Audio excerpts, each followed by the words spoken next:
एक समय की बात है। एक गांव में बूढ़ी अम्मा अपने 2 बेटों के साथ रहा करती। उसके दोनों बेटे बहुत ही ईमानदार व मेहनती थे।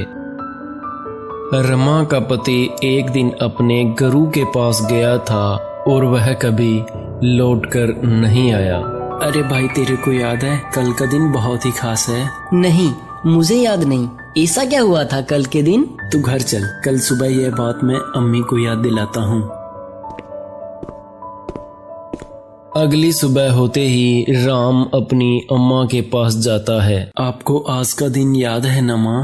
अरे हाँ, आज का दिन मैं कैसे भूल सकती हूँ। आज के दिन का तो मुझे वर्षों से इंतजार था। तो क्या आज हम गुरुजी से मिलने जाएं?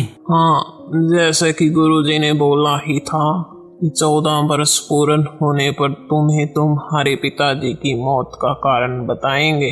आज के दिन का इंतजार रमा और उसके बेटों को बेसब्री से था, क्योंकि आज के दिन ही गुरुजी उन्हें यह बताने वाले थे कि उनका पति लौटकर घर क्यों नहीं आया। वह दोनों भाई गुरुजी से मिलने चले जाते हैं।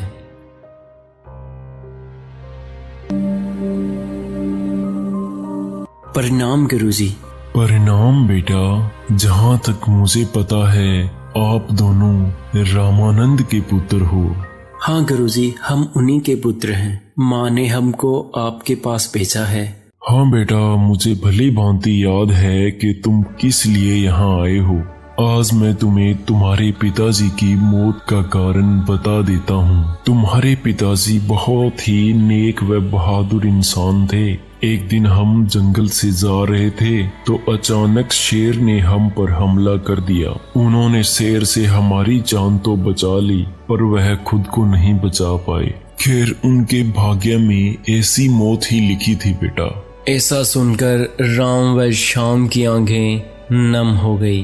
पर तुम्हारे पिता की ईमानदारी व भक्ति भावना को देखते हुए आज के दिन तुम अपनी इच्छा के अनुसार कोई एक वर मांग सकते हो। तो ठीक है गुरुजी, उनके साथ जो हुआ वो उनका भाग्य था। आप मुझे बहुत सारा धन दो ताकि मैं मेरी माँ की बाकी की जिंदगी में उन्हें बहुत सारा सुख दे सकूं। तुम्हारी इच्छा के अनुसार तुम्हें बहुत सारा धन मिलेगा, पर तुम गरीबों को कभी भी खाली हाथ नहीं मोड़ोगे। अगर तुमने ऐसा किया तो तुम्हारा सारा धन लुट जाएगा। गुरुजी, मुझे भाग्यवती व पति भरता औरत चाहिए ताकि मैं अपना सारा जीवन खुशी से व्यतीत कर सकूं। ठीक है, तुम पूर्व दिशा की ओर चले जाना। वहाँ एक नगर में तुम्हें कोई मिलेगा जिसकी पुत्री से तुम्हारा विवाह होगा, और वही लड़की तुम्हारे लिए भाग्यवती व पति भरता होगी, जिससे तुम्हारा बहुत सुखमय जीवन व्यतीत होगा। वह दोनों घर आ जाते हैं। घर आकर अपनी अम्मा को सारी बात बता देते हैं।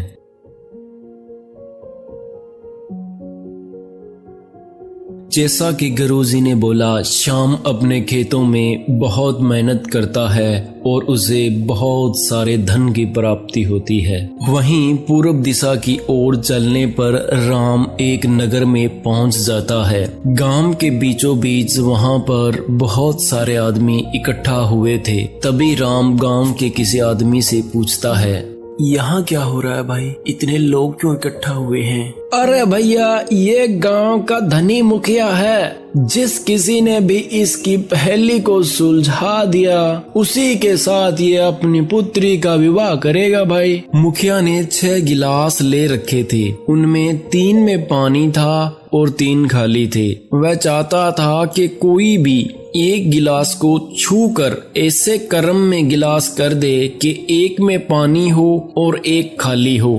राम मुखिया के पास जाता है। थोड़ा सोचने के बाद 2 नंबर वाला गिलास उठाकर उसका पानी 5 नंबर गिलास में डाल दिया, जिससे वह कर्म पूरा हो गया। कौन हो बेटा तुम? मैं सिर्फ यह चाहता था कि मेरी बेटी का विवाह एक बुद्धिमान लड़के से हो, इसीलिए मैंने यह सब किया, और तुमने इसे सुलझाकर यह साबित कर दिया कि तुम बुद्धिमान हो। मैं पास के गांव का रहने वाला हूँ और यहाँ किसी काम से आया था, जो लगता है शायद अब पूरा हो गया। उसके बाद मुखिया अपनी इकलौती बेटी का विवाह राम से कर देता है। वह दोनों भाई खुशी से रहने लगते हैं। फिर एक दिन रमा अपने गुरु के पास जाती है। प्रणाम गुरुजी। प्रणाम बेटा, आज कैसे आना हुआ?